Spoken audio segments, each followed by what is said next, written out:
Everyone welcome and welcome back to my YouTube channel. నేను మధు. అందరూ ఎలా ఉన్నారు? నేనైతే చాలా బాగున్నా.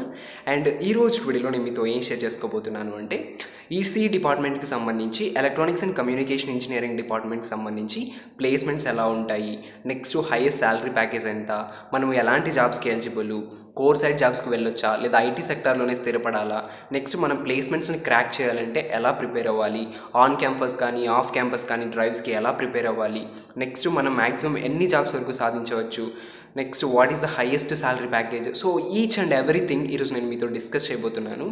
సో ఫ్రెండ్స్, నేను చెప్పే ఈ కంటెంట్ మీకు నిజంగా నచ్చినట్లయితే ప్లీజ్ సబ్స్క్రైబ్ చేసుకోండి. అలాగే ఇంకా ఎలాంటి విషయాల గురించి కూడా తెలుసుకోవాలి అనుకుంటున్నారో కింద నాతో కమెంట్ సెక్షన్లో తెలియచేయండి.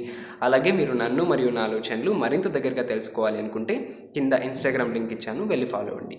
ఓకే, సో ఇప్పుడు నా విషయానికి వచ్చేస్తే నేను electronics and communication engineering final year ECE 4-2 semester అయితే కరెంట్ చదువుతూ ఉన్నాను. సో ఇప్పుడు ప్రాజెక్ట్ అయితే ఉంటుంది 4-2లో. So this is all about me. అయితే మన మెయిన్ కన్సర్న్ వచ్చేసి ఈసీఈ డిపార్ట్మెంట్కి ప్లేస్మెంట్స్ ఎలా ఉంటాయి అనేది ఇప్పుడు చూద్దాం.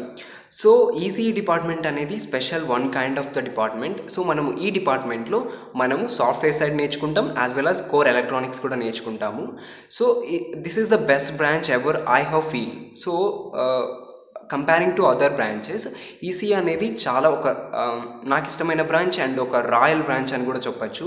ఎందుకంటే మనము ఐటీ సెక్టార్ గురించి చదువుతాము, యాజ్ వెల్ యాజ్ ఎలక్ట్రానిక్స్ గురించి కూడా చదువుకుంటాం అనమాట. సో కంప్యూటర్ సైన్స్లో అయితే ఓన్లీ కంప్యూటర్ కోడింగ్ అంట, సో లైక్ దట్ సాఫ్ట్వేర్ గురించి ఎక్కువగా చదువుతారు. ట్రిపుల్ అయితే పవర్ ఎలక్ట్రానిక్స్ గురించి, సో బేస్డ్ ఆన్ ఎలక్ట్రానిక్స్ గురించి ఎక్కువగా డెప్త్గా ఎలక్ట్రానిక్స్ గురించి వెళ్తారు. సో సివిల్ వాళ్ళు అయితే సివిల్ వాళ్ళ కోర్ సైడ్, మెకానికల్ మెషిన్స్ గురించి వాళ్ళ కోర్ సైడ్. బట్ ఈసీఈ అలా కాదు. ఈసీఈ సాఫ్ట్వేర్ గురించి చదువుతుంది, as well as so electronics గురించి కూడా చదువుతుంది. That's why I choose the ECE. So ECE వాళ్ళకు కూడా సెపరేట్గా ఒక కోడ్ ఉంటుంది ఎలక్ట్రానిక్స్కి సంబంధించి. సో మేము కూడా కోడ్స్ని రాయగలుగుతాం, మేము కూడా ఐటీ సెక్టార్లో వర్క్ చేయగలుగుతాం. అండ్ సాఫ్ట్వేర్ సైడ్లో ప్రతి ఒక్క కోడ్ని మేము రన్ చేయగలుగుతాం. ఎలక్ట్రానిక్స్, బికాజ్ ఈ కంప్యూటర్ అంతా manufactured with electronics, right? So ఈ ఎలక్ట్రానిక్లో కూడా ఎలక్ట్రానిక్స్ సంబంధించి కోడ్స్ ఉంటాయి, లైక్ విఎల్ఎస్ఐ కానీ, నెక్స్ట్ ఎంబెడెడ్ సిస్టమ్ కానీ, ఎంబెడెడ్ సి కానీ, చాలా లాంగ్వేజెస్ ఉన్నాయి. రాస్బెర్రీ పైలో కానీ చాలా లాంగ్వేజెస్ ఉన్నాయి అన్నట్టు. సో ఇవన్నీ కూడా ఐటీ సెక్టార్ కిందకే వస్తాయి. సో ఇప్పుడు మనం దీన్ని బట్టి ఏం అర్థం చేసుకోవచ్చు, ఎలక్ట్రానిక్స్ వాళ్ళు కూడా సాఫ్ట్వేర్ సెక్టార్లో ఈజీగా సెటిల్ అవ్వచ్చు, రైట్? ఓకే, సో ఇప్పుడు ప్లేస్మెంట్ విషయానికి వస్తే most of the companies, top MNCs అన్ని కంపెనీస్కి ఈసీ వాళ్ళు ఎలిజిబుల్ అనమాట. Many companies, most of the 98%, ఆ రిమైనింగ్ 2% కంపెనీస్ తప్పించి 98% companies are recruiting for the ECE students as equal to the CSC students. So మనం కూడా సిఎస్సి వాళ్ళు ఏ కంపెనీస్కి అయితే ఎలిజిబుల్ అవుతారో వాటికి అన్నిటికీ 98% ఆఫ్ ది కంపెనీస్కి మనం ఎలిజిబుల్ అన్నట్టు. సో ఇప్పుడు మ్యాక్సిమం టీసీఎస్ కానీ, విప్రో కానీ, ఐబిఎం కానీ, యాక్సెంచర్ కానీ, టెక్ మహీంద్రా కానీ, నెక్స్ట్ అటాస్ ఇంటెల్ లేదు, అటాస్ ఇంటెల్లో కూడా ఎలిజిబుల్, బట్ వాళ్ళు కొన్ని స్ట్రీమ్స్ మాత్రమే తీసుకుంటున్నారు, like CS and IT, computer science and information technology మాత్రమే ప్రజెంట్ తీసుకుంటున్నారు, like many companies. So Atos Intel కూడా తీసుకుంటుంది వాళ్ళ కోర్ సైడ్ వాళ్ళకి. సో ఇలా మెనీ కంపెనీస్ వచ్చేసి మనం ఎలిజిబుల్ అనమాట. హెచ్సిఎల్ కానీ, many companies. So as equal to the CSC students EC వాళ్ళు కూడా ప్రతి ఒక్క కంపెనీకి ఎలిజిబుల్ అన్నట్టు. ఇంకా మనకి ఇంకో అడ్వాంటేజ్ ఏంటంటే సిఎస్సి వాళ్ళకన్నా ఓన్లీ వాళ్ళు సాఫ్ట్వేర్ సెక్టార్లో మాత్రమే ఎలిజిబుల్, కానీ మనం సాఫ్ట్వేర్ సెక్టార్కి eligible, as well as electronic side కూడా ఎలిజిబుల్ అనమాట. అంటే మన కోర్ సైడ్ కూడా ఎలిజిబుల్ అన్నట్టు. సో మనకి బోత్ అడ్వాంటేజెస్ ఉంటాయి. మనం ఎలక్ట్రానిక్ సైడ్ వెళ్ళొచ్చు అండ్ సాఫ్ట్వేర్ సైడ్ కూడా వెళ్ళొచ్చు. ఇంకో అడ్వాంటేజ్ ఏంటంటే ఎక్కువ శాతం గవర్నమెంట్ జాబ్స్ వచ్చేసి ట్రిపుల్ ఈ అండ్ ఈసీకి మాత్రమే ఉంటాయి అన్నట్టు. సో ట్రిపుల్ ఈ స్టూడెంట్స్కి కొంచెం ఎక్కువగా ఉంటాయి, అండ్ సివిల్ వాళ్ళకి కొంచెం, ఈసీ వాళ్ళకు మరి పర్లేదు. సో మనకు గవర్నమెంట్ జాబ్స్ కూడా, సెంట్రల్ గవర్నమెంట్ జాబ్స్ కూడా ఎలిజిబుల్ అన్నట్టు. సో ఇప్పుడు నెక్స్ట్ మనం ఈసీ ప్లేస్మెంట్స్లో లైక్ సాఫ్ట్వేర్ సైడ్ వెళ్ళాలి అంటే ఎలాంటి కోర్సెస్ నేర్చుకోవాలి, నెక్స్ట్ ఏ సెక్టార్స్లో మనం తరోగా ఉండాలి అనేది చూద్దాము. సో ఇప్పుడు ఐటీ సెక్టార్లో వెళ్ళాలి అనుకున్న వాళ్ళకు లైక్ టీసీఎస్ కానీ, విప్రో కానీ, IBM, Accenture, Capgemini, tech Mahindra, quest global, next Capgemini కానీ, so anything.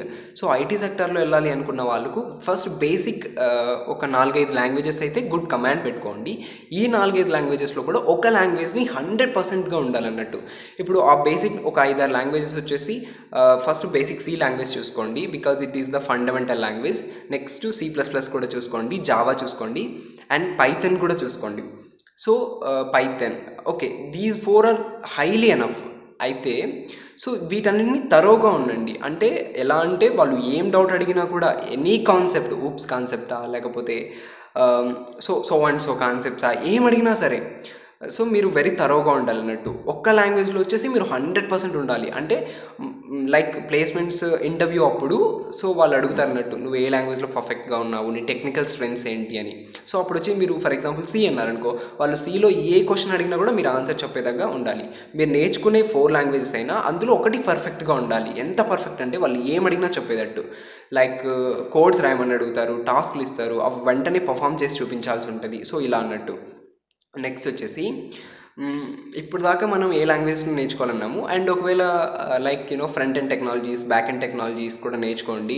Like front end వాళ్ళు HTML, CSS, Java script, Node.js, React.js, next SQL, database, so ఇవి కూడా చూసుకోండి. And data structures and algorithm కూడా చాలా ఇంపార్టెంట్. వీటిని కూడా చూడండి అంతే, జస్ట్ వాట్ ఈజ్ వాట్ అన్నట్టుగా చదవండి. And so this is highly enough. So ఈ లాంగ్వేజెస్ అన్నీ మనకు తెలిస్తే మనం మంచిగా క్రాక్ చేయొచ్చు అన్నట్టు.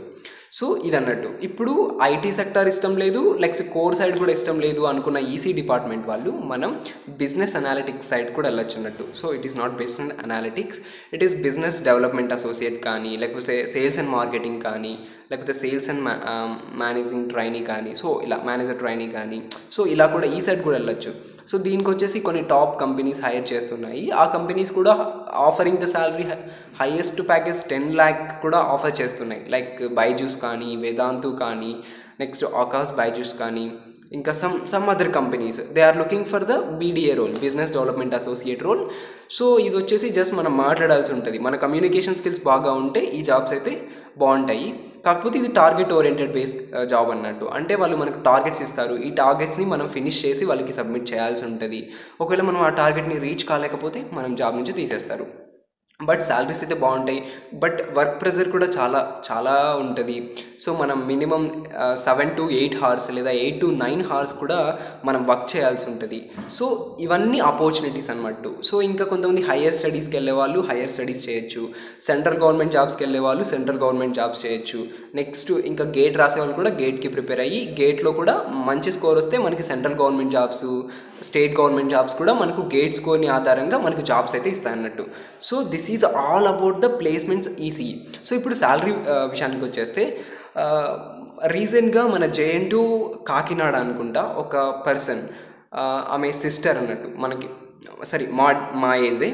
సో తను she got 44 lakhs per annum in Amazon. So తనకి 44 లక్షలు పర్ ఇయర్కి జాబ్ ఆఫర్ అయితే చేసింది అమెజాన్ కంపెనీ.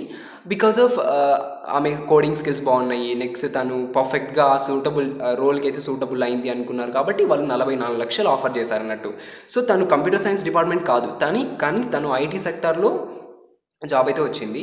సో దీన్ని బట్టి ఏమర్థం చేసుకోవచ్చు, మనం మంచిగా స్కిల్స్ ఉంటే డిపార్ట్మెంట్తో పని లేదు, మనకు హైయెస్ట్ శాలరీ ప్యాకేజ్ కూడా ఆఫర్ చేస్తాయి అన్నట్టు. నెక్స్ట్ ఇంకా కోడ్ రిలేటెడ్ వాళ్ళు అయితే మ్యాక్సిమం 5 LPA దాకా ఆఫర్ చేస్తారు. మాకు రీసెంట్గా మాకు ఆన్ క్యాంపస్ షిండర్ ఎలక్ట్రానిక్స్ అనేది వచ్చింది. అందులో like 4 LPA 4.2 LPA per annum is the offer. And some next ఇంకా నార్మల్ కంపెనీస్ TCS కానీ, Wipro, IBM, Capgemini, Accenture, Tech Mahindra.